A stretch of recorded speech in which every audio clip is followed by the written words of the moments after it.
यह कहानी एक छोटे से गांव के एक बड़े से मंदिर के पास बसे एक घर की है। वहां रहते थे दो बचपन के दोस्त राघव और सिया। दोनों के बीच एक अनोखा और गहरा रिश्ता था जो किसी भी शब्द से नहीं बयां किया जा सकता था। वे हमेशा एक दूसरे के साथ रहते थे, चाहे वो खुशी का पल हो या दुख का। राघव हंसी के साथ, सिया, याद है बचपन में जब हम मंदिर के पास खेलते थे तो तुझे हमेशा मुझे डराते हुए भगाने का काम देती थी। सिया, मुस्कुराते हुए, हाँ, और तू हमेशा मेरा पीछा करता था। कभी सोचा है हम दोनों की जोड़ी हमेशा क्यों साथ रही? राघव कुछ सोचते हुए, यह सिर्फ दोस्ती नहीं है सिया, यह तो कुछ और है, जैसे हम दोनों एक दूसरे के लिए बने हैं। सिया की आंखों में एक हल्की सी चमक आ जाती है। वह समझती थी कि राघव की बातें कुछ और ही कह रही हैं, लेकिन वह हमेशा यह सोचती थी कि क्या यह सिर्फ एक दोस्ती का रिश्ता है या कुछ और। सिया, धीरे से, क्या तुमने कभी सोचा है कि हमारी ये मुलाकातें, हमारा साथ, क्या सिर्फ इस जन्म में है या कहीं न कहीं यह रिश्ता पुराने जन्मों से है? राघव चौंकते हुए, तुमने ये बात कैसे सोची? सिया, मेरे दादाजी हमेशा कहा करते थे कि कुछ रिश्ते जन्मों से बनते हैं, जैसे हम दोनों का। हमारी दोस्ती और समझदारी इतनी गहरी है, जैसे हम दोनों हमेशा से एक दूसरे को जानते हैं। राघव चिंतित होते हुए, क्या तुम भी ये मानती हो कि हमारा रिश्ता पिछले जन्मों से है? सिया, मैं नहीं जानती राघव, लेकिन दिल कहता है कि हमारी जोड़ी कहीं न कहीं पहले भी रही होगी। तभी गांव में एक बड़ी आंधी आती है और मंदिर का घंटा बजने लगता है। राघव और सिया दोनों मंदिर की ओर बढ़ते हैं, जैसे वे दोनों किसी न किसी शक्ति के द्वारा खींचे जा रहे हों। मंदिर में पहुंचते ही पुराना पुजारी उन्हें देखता है और मुस्कुराते हुए कहता है, तुम दोनों फिर लौट आए हो। सिया हैरान होकर, क्या मतलब है आपका? पुजारी जी, पुजारी, तुम दोनों का रिश्ता सिर्फ इस जन्म का नहीं है। यह एक ऐसा रिश्ता है जो कई जन्मों से चलता आ रहा है। तुम दोनों एक दूसरे के साथ हर जन्म में रहे हो और आज फिर इस जन्म में तुम दोनों मिले हो ताकि तुम अपनी पूरी यात्रा पूरी कर सको। राघव और सिया एक दूसरे को देखते हैं, जैसे उनके दिल की सारी बातें एक साथ खुलकर सामने आ जाती हैं।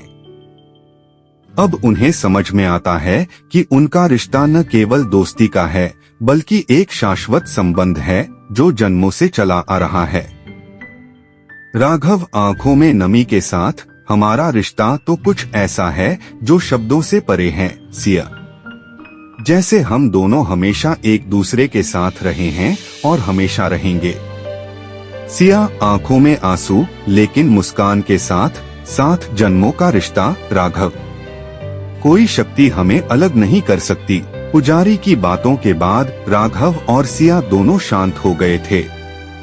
वे दोनों ही मान रहे थे कि उनका रिश्ता कुछ विशेष है जो इस जन्म से कहीं अधिक पुराना है। उस पुराने मंदिर में घुसे तो एक अनजानी सी ऊर्जा का एहसास हुआ, जैसे मंदिर की दीवारों में उनके पूर्वजों की कहानियां दबी हुई थीं। हवा में जैसे कोई पुरानी गूंज थी जो सिर्फ उन्हें ही सुनाई दे रही थी। सिया, धीरे से, राघव, क्या तुम भी महसूस कर रहे हो कि यहाँ कुछ अलग है, जैसे समय ठहर सा गया हो? राघव ध्यान से, हाँ, मुझे भी ऐसा ही लग रहा है, जैसे यहाँ कुछ हमें बुला रहा हो। क्या तुम सोचती हो कि ये हमारी यात्रा का कोई अहम मोड़ है? सिया, मुझे लगता है कि हम किसी खास उद्देश्य के लिए यहाँ आए हैं। हमारे बीच ये जो गहरी समझ है, शायद इसका कोई उद्देश्य है जो हमें इस जन्म में पूरा करना है।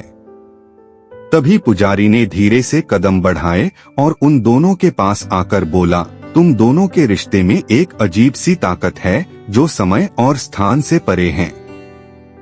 तुम्हारा मिलना सिर्फ इस जन्म का नहीं है, बल्कि यह किसी पुराने समय की कहानी का हिस्सा है। तुम्हारा उद्देश्य अब पूरा होने वाला है। राघव और सिया दोनों चुप थे, उनकी आंखों में सवाल थे, लेकिन पुजारी की बातों से एक तरह की शांति भी थी। पुजारी ने मंदिर के भीतर एक छोटे से कमरे की ओर इशारा करते हुए कहा, वहाँ एक पुराना शिलालेख है जो तुम्हारी कहानी से जुड़ा है। इसे देखकर शायद तुम्हारी यात्रा की दिशा साफ हो जाए। सिया और राघव बिना कुछ कहे पुजारी के निर्देशों का पालन करते हुए मंदिर के भीतर उस छोटे से कमरे की ओर बढ़े। कमरे में घुसते ही एक पुरानी चट्टान पर खुदा हुआ शिलालेख उन्हें नजर आया। शिलालेख पर कुछ शब्द लिखे थे, लेकिन वह बहुत पुराना था। ऐसा लगता था जैसे समय ने उसके शब्दों को धुंधला कर दिया हो। फिर भी वे दोनों ध्यान से उसे पढ़ने लगे। सिया आश्चर्य से, यह तो हमारी ही कहानी लगती है राघव। देखो यहाँ लिखा है, दो आत्माएं जो जन्मों से बिछड़ी हुई थीं, एक दिन फिर मिलेंगी और उनका मिलन एक नई यात्रा की शुरुआत करेगा। राघव गंभीर होकर, हमारे बारे में ये क्या लिखा है सिया? यह सच है, हमारा मिलना कुछ खास कारण से हुआ है। ये शिलालेख हमारे रिश्ते को पहचानता है।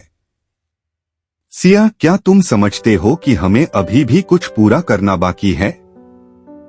शायद हमारा उद्देश्य अब सामने आ चुका है।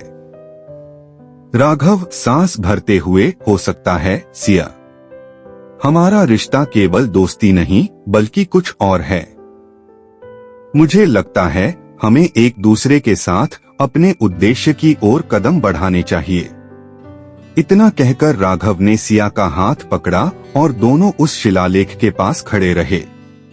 अचानक मंदिर के घंटों की आवाज और भी तेज हो गई, जैसे एक नई शुरुआत का संकेत हो। जैसे ही वे बाहर निकले, पुजारी फिर से उनके पास आया। पुजारी, तुम दोनों का मिलन कोई संयोग नहीं था। यह सब एक दीर्घकालिक यात्रा का हिस्सा है। तुम्हारी आत्माएं हमेशा एक दूसरे से जुड़ी थीं और तुम्हारा रिश्ता हमेशा इसी तरह चलता रहेगा। अब तुम्हारा कर्तव्य है कि तुम इसे समझो और अपनी यात्रा को सही दिशा में बढ़ा। सिया, आंखों में आंसू, लेकिन एक नई उम्मीद के साथ हमारी यात्रा अब शुरू हो रही है। हम जान गए हैं कि हम दोनों का रिश्ता केवल इस जन्म का नहीं है। हम हमेशा एक दूसरे के साथ रहेंगे, चाहे वक्त कोई भी हो। राघव सिया की ओर देखकर, हमारी दोस्ती से कहीं अधिक यह है सिया। यह एक शाश्वत रिश्ता है जो हम दोनों के दिलों में बसा हुआ है। हम दोनों की यात्रा अब एक साथ है और कोई भी ताकत हमें इससे अलग नहीं कर सकती। सिया और राघव हाथों में हाथ डाले हुए बाहर आ गए। दोनों का मन हल्का था और उन्हें अब पूरी तरह से यकीन था कि उनका रिश्ता किसी खास उद्देश्य के लिए था। अब उन्हें यह समझ में आ चुका था कि उनका साथ केवल इस जन्म में ही नहीं बल्कि पिछले जन्मों में भी था। जैसे एक यात्रा पूरी हुई थी, वैसे ही एक और यात्रा शुरू हो रही थी। सिया और राघव मंदिर के बाहर आकर एक साथ खड़े थे। उनके दिलों में अजीब सा शांति का एहसास था, जैसे किसी रहस्य को हल कर लिया हो। सिया ने राघव की तरफ देखा और उनके आंखों में सवाल थे, लेकिन साथ ही एक नई उम्मीद भी थी। सिया धीरे से, राघव, क्या तुम सच में मानते हो कि हमारा रिश्ता हमेशा से ऐसा था? क्या हमारी यात्रा सच में अब शुरू हो रही है? राघव स्माइली के साथ, हाँ सिया, अब मुझे पूरा यकीन हो गया है। हमारे बीच जो गहरी समझ है वह सिर्फ दोस्ती नहीं, एक आत्मीयता है जो समय से परे है। जैसे पुजारी ने कहा, हमारा मिलन किसी संयोग का परिणाम नहीं था। हम दोनों की आत्माएं पहले से ही जुड़ी हुई थीं और शायद हमारी यात्रा अभी खत्म नहीं हुई है। सिया चिंतित होकर, लेकिन हमें क्या करना होगा? क्या हमारा उद्देश्य सिर्फ एक दूसरे के साथ रहना है या कुछ और? राघव गंभीर होकर, मैंने सुना था कि हर आत्मा का एक उद्देश्य होता है और जब दो आत्माएं एक दूसरे से जुड़ी होती हैं, तो उनका उद्देश्य भी आपस में जुड़ा होता है।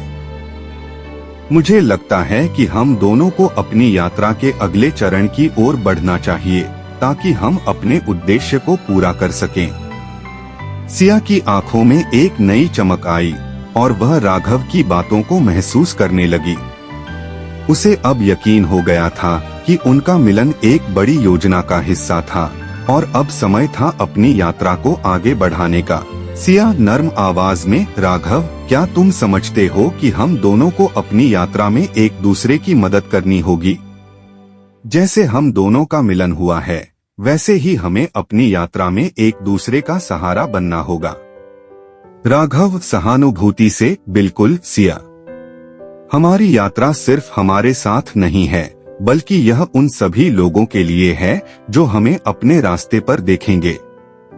हमें अपनी यात्रा को दूसरों तक पहुंचाने का काम करना होगा ताकि हम सब मिलकर एक नई दिशा में चल सकें। सिया और राघव हाथों में हाथ डाले हुए गांव की ओर चलने लगे। आंधी की हवाएं अब शांत हो चुकी थीं और आसमान में हल्की सी धूप फैलने लगी थी। यह एक नई शुरुआत का संकेत था। उनके दिलों में विश्वास था कि अब वे दोनों एक दूसरे का साथ निभाते हुए अपनी यात्रा पर निकलेंगे, जो न केवल इस जन्म बल्कि आने वाले जन्मों तक चलेगी। गांव में पहुंचते ही सिया और राघव ने देखा कि वहां के लोग मंदिर की ओर आ रहे थे।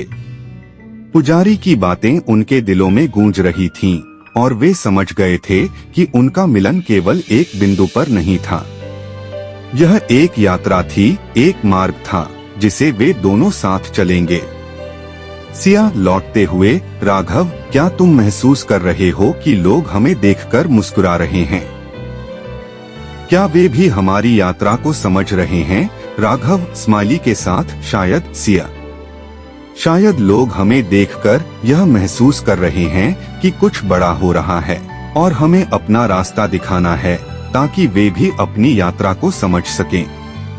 सिया और राघव ने तय किया कि वे दोनों अब अपनी यात्रा में पूरी तरह से समर्पित होंगे। उनका मिलन एक नई शुरुआत थी और उनके पास अब एक उद्देश्य था जो केवल उनके बीच नहीं बल्कि उन सभी के लिए था जो अपनी यात्रा में सही दिशा की तलाश में थे। अचानक एक आवाज आई, राघव, सिया। वे मुड़े और देखा कि गांव के बुजुर्ग पिताजी उनके पास आ रहे थे। उनके चेहरे पर एक हल्की सी मुस्कान थी। बुजुर्ग पिताजी आशीर्वाद देते हुए, तुम दोनों ने अपनी यात्रा का सही रास्ता चुना है।